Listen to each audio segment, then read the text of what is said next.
Hey, how are you? Hey, very well, very well. You're looking somewhat sun-kissed today. Actually, I got a bit burnt. You can see because of this HD camera, you can see where I've damaged my skin. You don't need that special equipment. I got a bit sunburned. My theory is this. I think that some of the suntan lotions that were on the shelves in the shops might have been out of date because people haven't been going on holiday. Because you wouldn't believe how many burnt bodies there were on my holiday last week. They're just literally lobsters. I never get burned because I'm really careful. I'm peeling currently. I won't tell you where. Oh, I'm sorry, Deb, but you obviously we didn't have the show last week, so you had a very nice week off. You were kind of I guess it must be quite nice to get away from me for a week, Maria. Actually, I missed you desperately. Not, but yes, no, of course, it was actually nice to have a change of scene because I haven't really been out of the house very much for the last 2 years, and not that I particularly enjoyed traveling with a mask on for all those hours. That's quite. Yeah. It actually hurts the back of your ears. It does, it does, it does. But well, it was nice. It was the world is starting to open up again. Events are happening, conferences are happening. So that's all very good. All very So good it's indeed. important in that case to win more business now, isn't it, It James? is, How's exactly, and that's what segue? we're going to be talking about today: how to win more business. Our guest today is on a mission to stop people from hiding behind their email and social media and empowering them with the skills they need to tackle any conversation. Please welcome the man they call the telephone assassin, Anthony Stears. I'm a bit scared. We've got an assassin in our midst. Goodness gracious. Anthony, thank you for joining us. How are you Thank you. today? I'm brilliant. A second ago, the sun was shining and it was snowing at the same time. It was magical. Yeah, the joys of almost April in the UK. Fantastic. So, why do you think that people are reluctant to pick up the phone? I think it's usually due to bad experiences they've had when they've picked up the phone and answered it. So quite often, when we run our own business, we have to proactively pick up the phone. And the thought and that memory of terrible sales calls that you've answered, where somebody's read a script down the phone or just been rude to you because you're not giving them the answers they want. And people don't want to feel like they're going to do that to somebody else. So I think that a lot of people find that there are, in their mind, easier methods. Send them a text, send them a LinkedIn message or an email instead. And people often, if it's a hard conversation or if you've got to break bad news or if it's somebody new that you've never spoken to before, some people find it easier to try and break the ice by sending a message. And I'm a big advocate of email is really useful, but it's really there to create a paper trail of the conversations you've already had rather than trying to have a conversation through email. So, yeah. That's really interesting. So I have to confess that very recently I had to deliver some bad news to somebody, and I did chicken out, and because my man was saying, I think you should pick up the phone, and I go, no, I don't want to, and I actually sent an email. So was that the wrong thing to do? No, because I think a lot of people, if you had have picked up the phone, you'd have been doing the voicemail prayer. You do that thing where you phone and you go, oh, please don't answer, let me leave a voicemail. Because that's a kind of halfway house, isn't it? At least you've tried to do it in person and you can leave a message. It kind of depends on the situation, really. There's no right and wrong. No right and wrong. Okay. There's no right and wrong.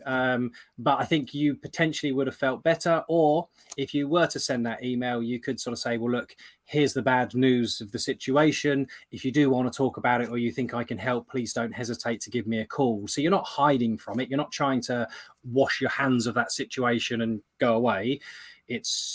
But potentially could have been the coward's way out, Maria, which is not your style. It was, and I did actually say on there, but let's have a chat. But I didn't want to get emotional on it, so I think that's why I did it, because I'm an emotional person. Can you give us a couple of tips to help us to pick that phone up? One of my golden rules, the thing that I say you should do at the beginning of every conversation, should alleviate what I've just talked about. It's called PTS, permission to speak. And basically, at the beginning of a conversation, particularly if it's an outbound phone call, I believe you need to get permission to speak before you enter into that conversation. So many of us do that already. You might kind of go, oh, hey, Maria, are you free to chat? Or are you okay to talk for a minute or something along those lines? I really ham it up with a brilliant manners, and I just phone people and lead with the assumption that I've called at a bad time and that I'm seeing if we can schedule in a time to speak.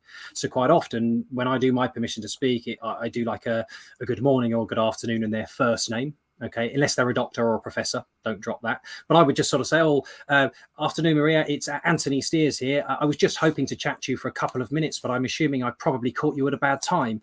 Is there a better time to call you back? And basically, if you're having a bad day or you're in the middle of something, you're just going to go, actually, Anthony, I'm about to jump on Zoom. I'm going to go live in a second. I'm really sorry. I can't talk right now. Call me back at 5 o'clock. Call me back on Friday or whatever. And I use that over and over again, particularly with people I've never spoken to before. And sometimes they can put you off 3 or 4 times, and it takes a month before you get to speak to them. But on the 5th time, they know what you've done, and they kind of go, actually, Anthony, I know you've been persistent with this and you've been really patient. Fire away. Go on. You've got 5 minutes.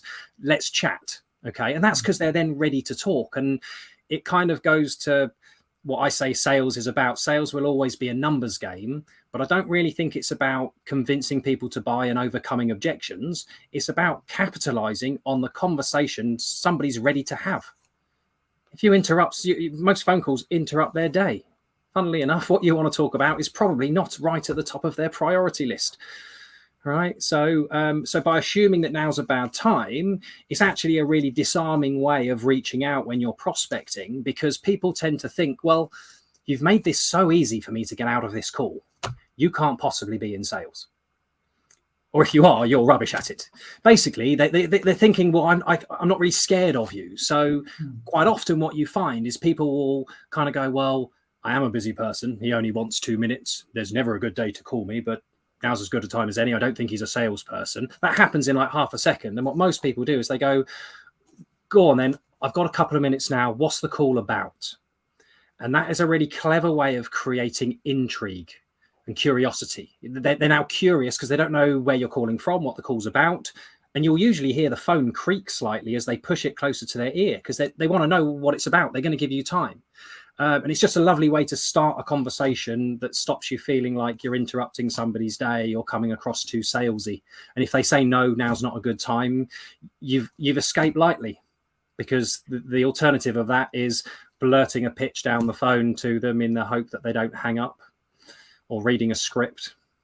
It's what I like to call premature elaboration, that overexcited, that either overexcited or slightly desperate approach you get from a salesperson when they give you both barrels down the phone as soon as you answer. I must admit, I never pick up the phone. I always let things to go to voicemail.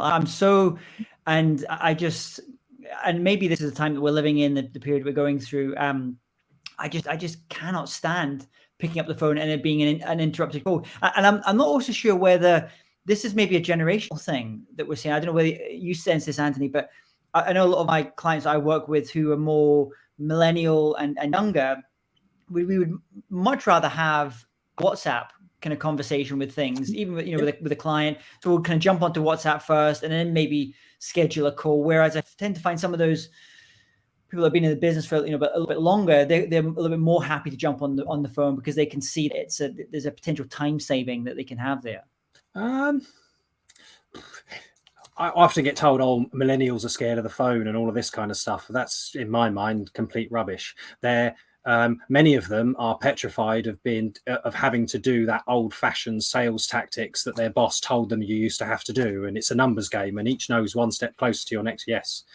And that kind of nonsense. But yeah. I get what you mean. So not everybody wants to answer their phone. A lot of people let stuff go to voicemail. They would rather a WhatsApp message, LinkedIn message. The great thing with millennials is they're quick online. And the best thing you can do before having a phone call is do some research and get prepared. Prep for that call. Have something useful that you want to talk about. Look at their Facebook page so you know what they're up to at the moment, and it shows you have an interest in them. From a business development perspective, have a case study up your sleeve of a client who's similar to them that you've worked with. Okay, prepare, get ready to make this call, and sometimes you do send a little LinkedIn message. Hey, James, we've not met before, but you keep getting recommended, or I keep seeing your LinkedIn profile. Would love to connect and have a chat at some point. I might then see if you react to that. If you do, we might be able to engineer a conversation out of it. So here's a question for you both, and this is something I've been on a couple of flights recently. And I've been sitting next to someone, or I've been sitting somewhere in a conference, and I've been sitting, and I kind of like to look at their phone. I like to kind of see what's on their home screen, and I've noticed this recently. And I don't know, I'd be interested to know for you. I've got an iPhone. What is the 4 things at the bottom? The quick things. Yep. And the reason I asked this is because I've been watching a couple of people recently, and I would say this is a little bit more kind of millennials, even younger than millennials, and the phone icon does not appear on that. It tends to be, it'll be maybe a WhatsApp, Telegram if it's more in Eastern Europe, not email. So I know on mine, I'll be absolutely upfront. Maybe everyone can check theirs. Mine is my email, my calendar, my text, and my phone. That's what's on the bottom of mine just now. Maria, what's on yours? I've got it in this order: my phone, my email, my camera, and my messages. Oh, okay. Camera. See, you're much more visual than I am. Anthony, what's yours? Phone is obviously the first one of my emails. Then I've got music, because that was already on there in the beginning, and I don't actually use that app at all. I'm just too lazy to change it. And then I've got my other email on the front. But that's interesting, because you've got phone right at the start there. That's like your easiest thing to hit. And whereas for me, it's email. So it's interesting. I'm always just kind of intrigued looking at people's phones, seeing what they have, where the phone icon sits on those phones. Yeah. Well, so it's and a phone. This is kind of Well, this is kind of what it's driven me to do what I do, because they're now smartphones. Okay, they apparently make us smart because we can have access to any information that we want, and we now have multiple ways to communicate with people, which means people spend less of their phone time using it to speak to other people. And like I say, we've got so many other methods that we might find easier to communicate with people. Okay, but they say that a conversation is the best way to make somebody feel better. A conversation is the best way to explain something to somebody, because they can ask questions. You can clarify understanding. Okay, so I get it that from a marketing perspective, on the other side of what I do, you've got somebody like Nathan Littleton, who's the genius for email marketing. Now, don't get me wrong, he can send millions of emails with just a few clicks. I can only dial one person at a time. Okay, but he only needs a very small percentage rate to turn around and convert for that to work, whereas I am a sniper salesman. Right, I go whale hunting. I literally minimum effort, maximum reward. Okay, similar to what we were talking about with Gino, right? Minimum Gino effort, DeCampo, we were referring to before the show, because we were just saying we love his saying. What was it? Minimum effort, maximum satisfaction. We all agree with that. So you mentioned there, like the difference between your kind of model of like how you build relationships, how you work with clients, how your business model works, and then you mentioned Nathan's another person we mentioned. I know the first time Maria, I think maybe saw you were speaking at a PSA event in London, and you kind of broke down lots of speakers, maybe professional speakers, their business models and how different they can look and how they use communication in different ways and sell in different ways. Can you share, like, what does your model actually look like? Because I think it'd be quite useful for people if they're just kind of thinking about what their model could look like. My model goes on where it's actually where I met Nathan. My first mentor was a guy called Phil M. Jones. Phil's wonderful. Yeah, we all love Phil. He is just brilliant. Okay, and I kind of learned quite a lot from him. He told me to own my niche. He said, stick to the thing you're really good at and get known for it. He went, you'll get asked to do other stuff, but stick to what you're really good at and you'll get known for it. And then he said, serve every budget. He said, as a speaker, he was giving me advice. He said, as a speaker, you're going to be in lots of rooms with lots of different people. Okay, some will have loads of money, some will have no money. Make sure you've got something for everybody. So I had this kind of product ladder type thing that he helped me sort of map out, which I suppose I still kind of have that same principle in place, where if I meet somebody and they've got no money, go to YouTube, go to my LinkedIn profile. There's loads of free videos. You can see my whole keynote online if you want to go and watch it. I'm not precious about them. Okay. If you've got a tenner, buy a copy of my book. There you go, on Amazon. Get it from my website. I've got it. Right, you get it on Amazon, but buy it from my website. The packaging's so much better. Okay. Then I used to, and I don't anymore, but I used to run open workshops. So this is where you're selling to individual people that all come into one thing, rather than running a session internally within a bigger business.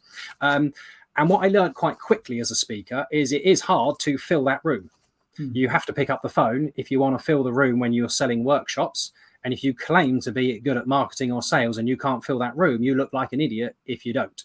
So there's some pressure there. And I know plenty of speakers who have phoned 3 people to say, I'm so sorry, the venue have double booked me. I'm having to move the date, because they're too embarrassed to admit that they can't find enough people to fill their workshop. So what I learned there was I partnered with the Chamber of Commerce and BNI as well, and they used to help me run and promote open workshops that I could funnel my individual people into, and they would get a chunk of the money, but I would get the lion's share, and anybody that I would bring to that would be a guest as well. So it just meant that when I first started off, I used to do a lot of gigs for the Chamber of Commerce, and I used to give out a member discount code for my workshop, and it was the most used discount code that I had. So I phoned the chamber and said, hey, this is the most used discount code I have. Do you want to make money out of my workshops? Because if you do, I'm happy for you to promote it, and I'll funnel people into it as well. And I did that for a few years, and actually it works really well. And yeah, it takes the pressure off of you of filling it. But as I move up my product ladder, so that's at £100, I then had a coaching package that was about 500 quid originally. It's a bit more now, I'll be honest with you. Okay, then you could do training with me, which was about 2 grand, and then I'd speak for as much as I could get. Okay, so I just saying that. So this is something I always think about with a ladder, and or a funnel, and it's and maybe this is just the way my head works. I often kind of struggle to think about a ladder. Because I almost think, and I've seen this done by more kind of online marketers, I guess, where everything they push you into is initially the opt-in and the low price thing first. Whereas I think, well, actually, I might not want to come in at that. I want to come in at the high priced thing first, and then go down, and then almost kind of go to different levels. And I almost kind of think, a friend of mine speaks about this idea of the chocolate wheel, like a flywheel. You put the customer, the client in the middle, and you have these range of products around it, but they can come in at any different point. They don't have to kind of go up this ladder, low price. So how do you structure yours? Because it's something I often struggle to think about, how to set this out on a website, how to talk to people about it. I'm a bit embarrassed. I don't run any campaigns, email campaigns, or do anything that tries to drive inbound traffic. Okay. All I do is I get a lot of referrals. People like it. Okay. And what I tend to share is the feedback I get from my clients, which is what gets noticed. And then people then reach out and refer me or get in touch. So I'm not great at the whole funnel thing. I've got a bit of a Lone Ranger style business. I'm just a sharpshooter, and I don't have to kill much to feed myself, if I'm honest with you. Okay. So it's a really tricky one. The other way that you can think of that ladder, and this is what I do because I coach a few speakers, not to be better on stage, but about their business and packaging up and trying to make money out of it, is I often talk about establishing your credibility early on by offering somebody a test drive. Sometimes if you know that somebody's going to come in halfway up your ladder, then actually giving them a free copy of your book is probably a nice stepping stone to get them up to where you want them to buy.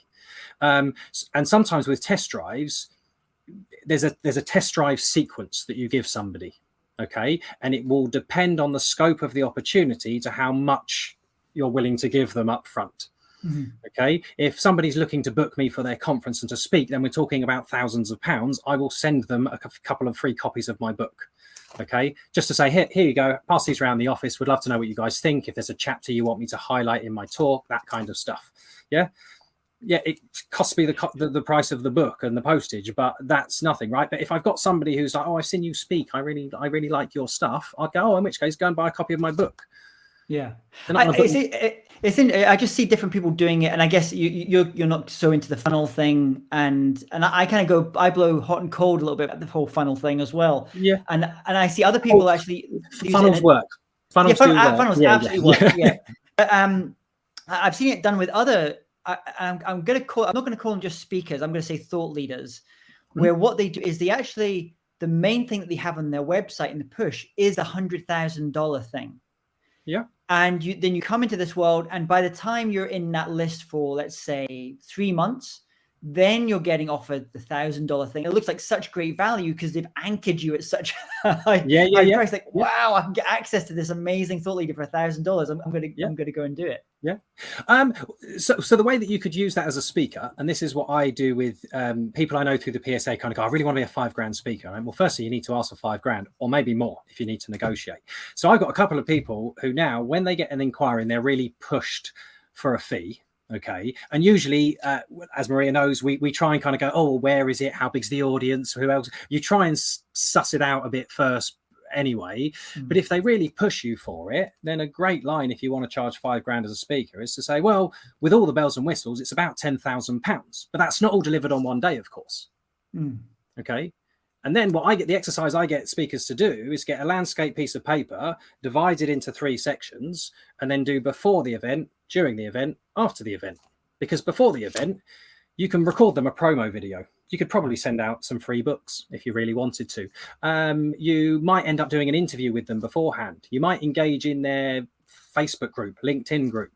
You might run a little poll or a survey with their audience beforehand.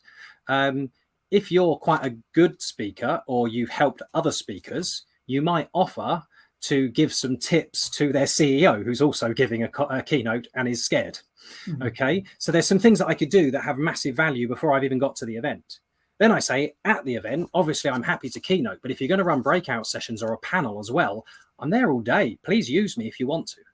Okay, if you want me to do a book signing, happy to do that too. I can do that on the day. And if you like, I'll record a mini video before I leave of the top gems your audience said they liked from my talk. So you could use that in a follow-up email afterwards to echo the message through. Okay. Then I say, and after the event, if you want to, I've got a series of webinars that we could run as lunch and learns. I've got training programs, all sorts of stuff that we could do. Okay. And usually they kind of go, oh no, I was just after a keynote. Right. And you kind of go, oh, okay, no worries. And have you got a budget? And then you have to decide whether or not there's value in doing the gig for the budget that they have available. But a great tip that, again, Phil gave to me was have a value swap document that you don't show to anybody, but it's a way where you can say to people, well, look, I normally charge £5,000 to keynote, but you said you've got 2. So can I just quickly ask, is this being professionally filmed? It's on stage. Is it being filmed? Because if it is, that's worth at least £500 or £1,000 to me if I can have that footage. Okay. Is there a brochure or a guide or a book that's coming out for the event? Can I have a double page spread in that? I'd like to mention one of my products in this. Yeah. Can I talk about my open workshop and give a discount code, special discount code specifically for your event for anybody who would want to sign up for it? Yeah. Would you buy books for everybody? Yeah.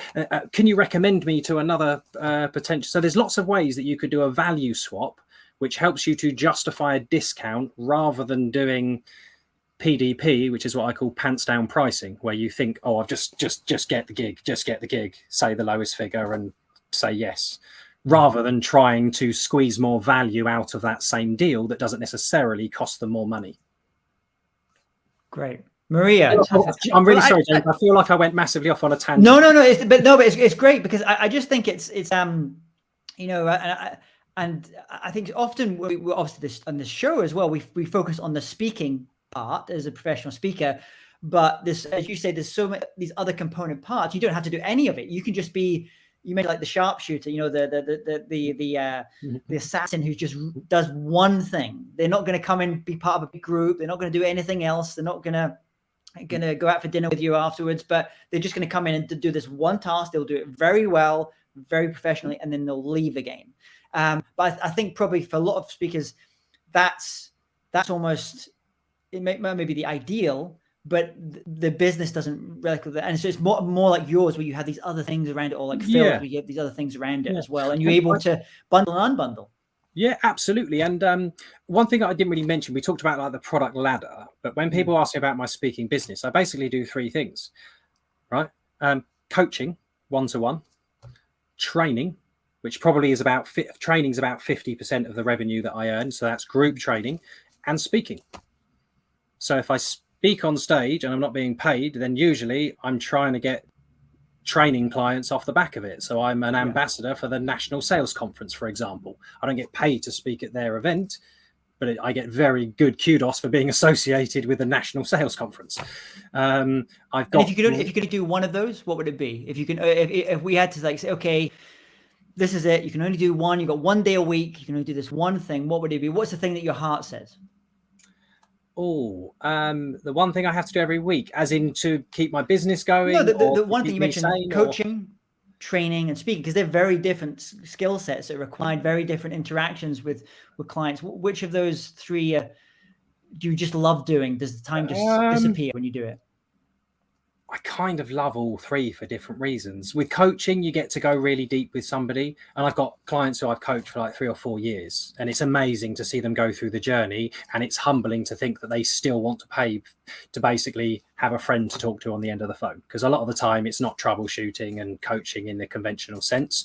It's an accountability, a reality check with many of them. Training, I love. Susan Armstrong's one of my mentors. She taught me about instructional design. I now know how to build proper adult learning programs. I love that. It's brilliant, magical. Okay. And then speaking, we all like the limelight. I'd say I'm probably more of a soapbox speaker than a spotlight speaker, but I love getting on stage. I love helping people. And yeah, and it sounds really awful, and this is going to undermine really what I feel about speaking, because I love it, but speaking's great. I mean, the best thing that can happen off speaking is you get a standing ovation and they rebook you. Okay. When you do coaching and training, or you build some follow-up in after you've done the keynote, the best feeling ever is when somebody's told you, when they've implemented your advice and then told you how it's worked for them. Like, that's the bit that makes your heart sing. It's not that you got a standing ovation and you were voted the best speaker of the day. It's the person who phoned you 5 days later to go, oh my God, I've just done that and I've just landed my biggest client ever. Thank you. And Maria, you are what I would class as a great coach. And you've got Mary on your team, who's a great trainer.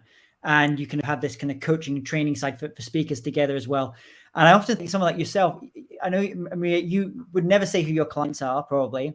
I do. But you coach, you do something, but you coach some real, like, seriously top flight speakers. And I wonder, like, for you as a coach, Maria, do you get that same sensation when you see them watching their career go from kind of strength to strength? And do you ever wonder, like, actually, it might be quite nice if you maybe said that you had a coach, because they otherwise it looks like they've just kind of done it all themselves? No, I don't mind. I get high on their success. It's not a problem. I don't class myself as a coach at all. You don't? That's interesting. No, because you're a natural coach. I'm not a coach. I'm not a coach. I'm not a no, not at all. I'm a strategist. What's the difference? It's a big difference, because and also because I tell people what to do. Whereas a coach actually allows people to get there, usually. It helps them to come up with the, and I don't. I guide and I tell, because I want things to happen fast. So you're a mentor, in other words. I suppose more of a mentor then, yeah.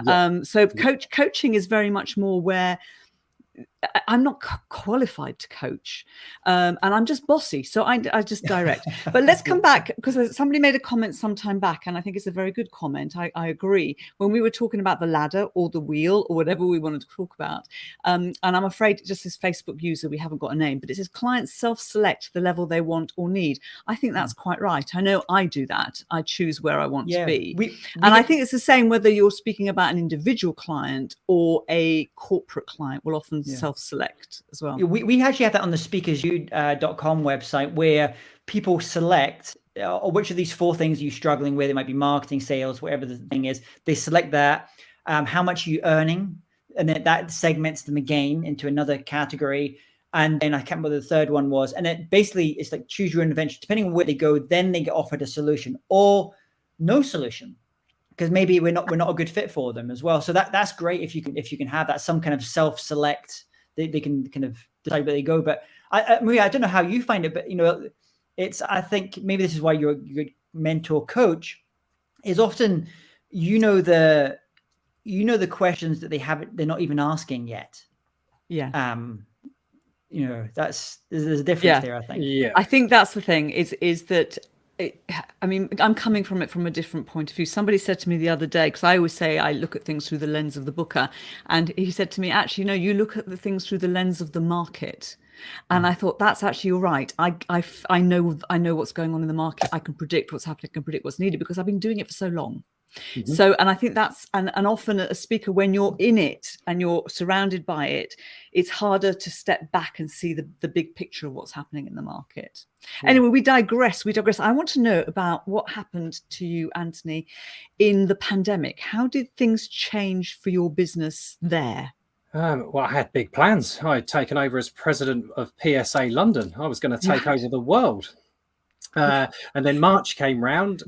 We literally ran the last in-person event for the PSA before it went into lockdown.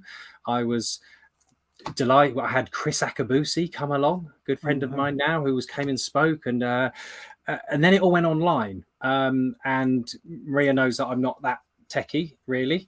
I use Zoom a little bit anyway, but I luckily had 2 months before I had to run my first online event. And PSA London don't run an event in April because we have our spring convention that's happening this weekend. Okay. But most of the other regions do. So I got a free pass in month 1 of being in lockdown, and I got to go to all of the different regions, and I saw how they were running their events. And some of it I liked, some of it I didn't. Some of it felt like Toastmasters, some of it felt like networking. Some of it felt like therapy. And I decided of the things that I quite liked and that I didn't like. And I started to run these events. And in London, we get quite a pull. So we had sort of 70, 80 odd people coming along. And it made me learn how to run virtual events. So it kind of forced my hand. Because I'm in the PSA and I speak to so many speakers, I got to talk to loads of people, and most were struggling and panicking of what's going to happen. Will this blow over? Are events really all getting cancelled? And then some people who were like, we'll wait it out. And then there was others who were thriving. And I was like, oh my God. And I started to try and look closer at the ones that were thriving to say, well, is that their market? Is that their topic? Is it the way they package up what they do? So I got to learn a lot. And one of the things that I suppose I didn't realize is I quite like the digital hosting. Like when I was hosting the PSA events, I had the pleasure of picking all the speakers, which is just fantastic. I knew I could get really good quality speakers and what have you. I tried to mix up the event because I know what I like in events and what I don't like in events. And we used to get people staying all day long on a Saturday from like 9:30 in the morning till 3:30 in the afternoon. People would go, oh, I'm all zoomed out now. I've had too much Zoom. Yet there are people who are staying till the end just to network, and they just loved it so much. And the PSA kind of gave me that focus on speaking. It submerged me by people who were struggling and doing well, and I had to learn from it. And it was a bit of a baptism of fire, but we evolve. We get better. We reposition. We talk to our clients, find out what we can do, and then we figure out how to move forward. So obviously we all created online stuff. The fact I was president of PSA and running virtual events, I kind of use that card a little bit to reassure people that I know you think virtual events aren't good or aren't impactful. Please let me know. Let me reassure you I know how to run these. Okay. I will make sure people laugh, people engage. I will run mentees. We'll have them doing stuff. Okay. So yeah, that's probably the big thing that I learned in the pandemic, is that this is turbulent times, and a regroup with your peers and finding out what's working and what's not working is the best way to learn faster and move forwards. And actually, Anthony, as you know, I attended more than one of your Saturday events, and I have to say, I had no intention of staying all day, but I did. And what was really good is the variety, the pace, the timekeeping. You really match. So, if somebody's looking for somebody to host a virtual event or set one up, is that something you would do now? It's not really something that I promote and want to sell as a product. I'm no MC, but I'm going to Spain for a client in May, and I'm emceeing their conference. I'm probably doing their awards ceremony because I did it last year online for them, and they haven't decided what they're doing yet. And then I'm keynoting on day 2. it's something I like doing, and I think it's something that some people are scared of doing online. And obviously, you have to work out the tech. You're really fancy. We're on StreamYard here. We're all over. We're living across multiple platforms. I'm just talking about a Zoom event or using something like Hopin. Okay, but yeah, I can certainly help people, and I certainly know people who can help and give you free tips and pointers on how to do this properly. And that was something that I quite liked. A few of the other presidents of the regions were phoning to go, who taught you the emceeing stuff? And I was like, well, Alistair Greener gave me a bit and Jeremy Nicholas gave me a bit, but I kind of learned as I went along. And I know that if you've got a lot of speakers and then you open it up to questions, you have to give them a time slot. Many of them turn into a TED talk. And I have to say to them, okay, we're opening up for questions now. And if I can't hear a question within the first 15 seconds, or it feels like you're turning into a TED talk, I'm going to mute you and move on. Okay, it's lovely. The power of mute. Love it. Yeah. Love it. And it was just, and you know that when you're going to take multiple questions, you go, okay, Maria, I'm going to come to you next, and then James, if you're going to be ready after that. Okay, Maria. So give you time to unmute yourself and make sure he knows he needs to get ready to unmute himself when I give him his cue. Otherwise, I go, okay, we're going to take questions now. James, do you want to go first? And then James goes, oh, sorry, hang on a second. Hold on, let me just find the mute button. Right. So just little things like that can streamline the event, and it feels more like a TV show than a awkward meeting. Brilliant. We're running out of time. So James, have you got a last question for Anthony? Yeah, well, I mean, you've spoken about your business model. So we're coming out now of this pandemic, hopefully. What's next? What are you working on just now? Julie Holmes is a lady who you mentioned earlier on, the lady of innovation. And just before Christmas, she said, I need to pivot to product.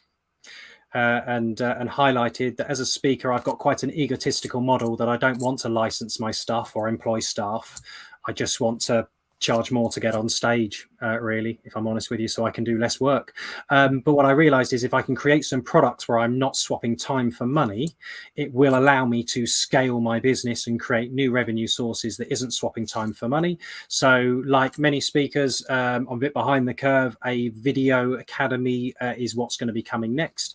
And I have a physical product that's going to sit with it, that's a little bit more than just a notepad, that will also be part of that. So yeah, just trying to see if I can create some products this year that allow people to get access to my stuff who have small budgets.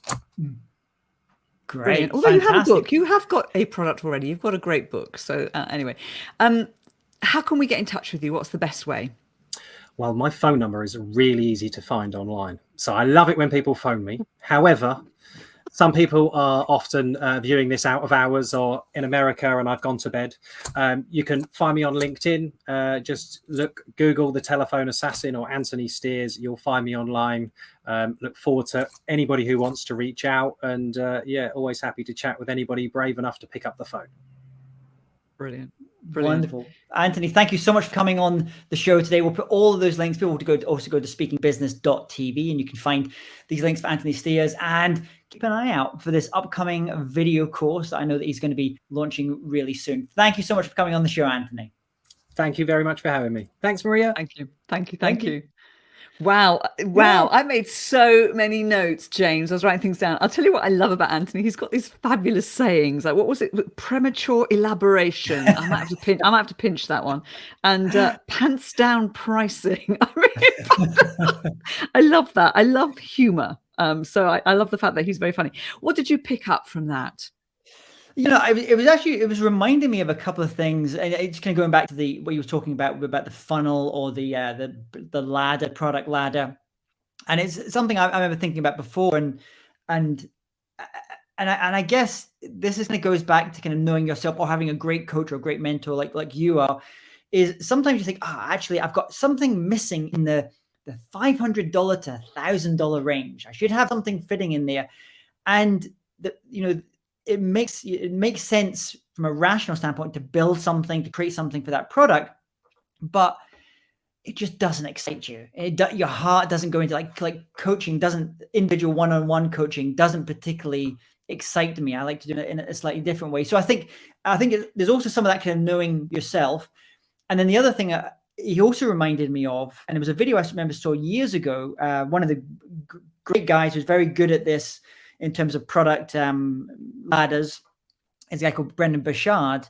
And what Brendan says is, and I think this is probably quite true, is there's a danger of digging lots of half-filled ditches if you try and jump into too many products and create too many services and too many offers. So his thing was, okay, whatever your thing is just now, build it up so it's doing $1 million a year in revenue, and then move on to the next thing, start building it up to $1 million of revenue, and then building that next thing up, or whatever that number is, but having a number that you will build towards, and only then moving on to the next thing. Because I think there's sometimes a danger of that, bright shiny thing syndrome, where everyone's doing this thing, whatever the membership, whatever the thing is, and you kind of feel like, oh, I need to be jumping on that, I need to be doing this just now. But maybe you don't. Maybe that's not right for you at this particular time. So for me, actually, it's interesting that you say that. I think you really need to react to what the clients are asking for. So that's what we've tended to do. And I know when I started working with speakers, I had these ingrained ideas that this is what they were going to need help with, and the reality is that that wasn't what they were asking for. So often it'll be, I'll be reacting. So when we've done our programs, we get to the end of the program and they'll say, what's next? And I haven't got a what's next. So, well, what do you need? Yeah. And so then we then create it, and that's how some of our programs have evolved. So I've done it that way. There's two things I took as well from Anthony's comments that I really loved. I love the idea of this joint venture and what he did with the Chamber of Commerce. What a brilliant idea when you're trying to get a group of people together, that you've actually got that help and support to have that, and you've got the number of people in there. And I know something that some of the other speakers that do sort of coaching have done. In fact, I think Elliot Kay does this, that he will have various programs that he runs, and he'll have speakers that he's working with and coaching, and he brings them into the group sessions as well. So he'll have some people in the group sessions, so they get that sort of add on, so you have some numbers in there, and I like that idea. And the other thing I loved is the test drive. What a great idea. Test drive it. So I tend to, when I do a consultation, I give quite a lot of value in the consultation because I can't help myself. So I suppose in a way that's a test drive, but I do like the test drive idea. I think that's very clever. No, and I think for your, I can imagine a great product, or maybe it's not, it actually be a kind of something for people to, if they want to have that connection with you initially. I remember doing this years ago when I was in the music industry, and with on the coaching side, was just saying, I'll do a 15-minute plan with you. Let's jump on a call, 15 minutes. By the end of that, I will give you the big overview strategy of what you need to be doing next. What are the component parts? And then after the end of that 15 minutes, I'll say, now, would you like me to tell you more about how I can help you kind of get to that point as well? But otherwise, you can just take that blueprint, that map I've just given you, that strategy, and go and implement yourself. Absolutely fine. And I think someone like you mentioned you're just kind of strategist. You're very good at doing that strategizing. But once people start to look to apply that strategy, there's going to be so many questions that come up at different points. And that's when you can add even more value to your clients. Brilliant. That was really good.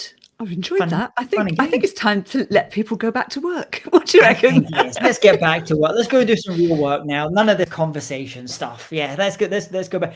Lovely having everyone, and great to see you again, Maria. Hopefully the sun-kissed tones down a little bit.